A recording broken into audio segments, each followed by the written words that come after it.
حضرت ادریس علیہ السلام کے آسمان پر اٹھائے جانے کے بعد لوگوں کے دلوں میں کمزوری پیدا ہو گئی۔ اسی موقع پر شیطان نے لوگوں کو بہکانا شروع کیا۔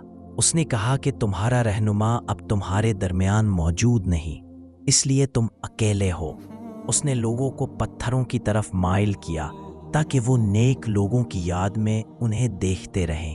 رفتہ رفتہ یہی عمل بت پرستی میں بدل گیا اور لوگ شرک، ظلم اور گناہوں میں مبتلا ہو گئے۔ تب اللہ تعالیٰ نے حضرت نوح علیہ السلام کو نبی بنا کر بھیجا۔ حضرت نوح علیہ السلام نے اپنی قوم کو دن رات کھلے اور چھپے ہر طریقے سے اللہ کی طرف بلایا۔ وہ فرماتے رہے کہ صرف اللہ کی عبادت کرو اور اس کے ساتھ کسی کو شریک نہ ٹھہراؤ، تاکہ اللہ تمہارے گناہ معاف کرے اور تمہیں مہلت دے۔ مگر قوم نے ان کی بات نہ مانی، بلکہ ان کا مذاق اڑایا اور انہیں دھمکیاں دیں۔ حضرت نوح علیہ السلام 950 سال تک صبر کے ساتھ اپنی قوم کو سمجھاتے رہے۔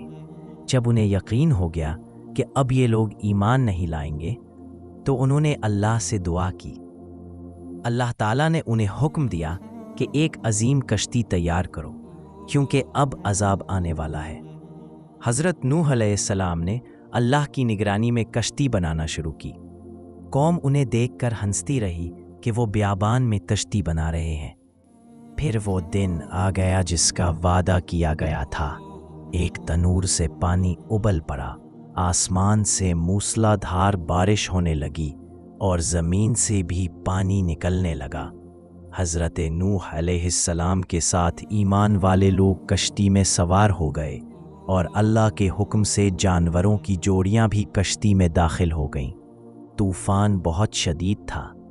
اسی دوران حضرت نوح علیہ السلام نے اپنے نافرمان بیٹے کو کشتی میں سوار ہونے کی دعوت دی، مگر اس نے انکار کر دیا اور پہاڑ کی طرف بھاگ گیا۔ پھر ایک بڑی موج آئی اور وہ بھی غرق ہو گیا۔ آخرکار اللہ تعالیٰ نے آسمان کو بارش روکنے اور زمین کو پانی نگلنے کا حکم دیا۔ کشتی کوہ جودی پر جا ٹھہری۔ حضرت نوح علیہ السلام اور ایمان والوں نے اللہ کا شکر ادا کیا۔ بعد میں ایک کبوتر زیتون کی پتی لے کر لوٹا، جس سے معلوم ہوا کہ زمین پھر سے آباد ہو رہی ہے۔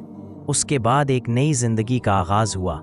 حضرت نوح علیہ السلام نے لوگوں کو نصیحت کی کہ ہمیشہ اللہ کا شکر ادا کرتے رہنا، توحید پر قائم رہنا اور شرک و ظلم سے دور رہنا، کیونکہ کامیابی صرف انہی لوگوں کے لیے ہے جو اپنے رب کے حکم پر ثابت قدم رہتے ہیں۔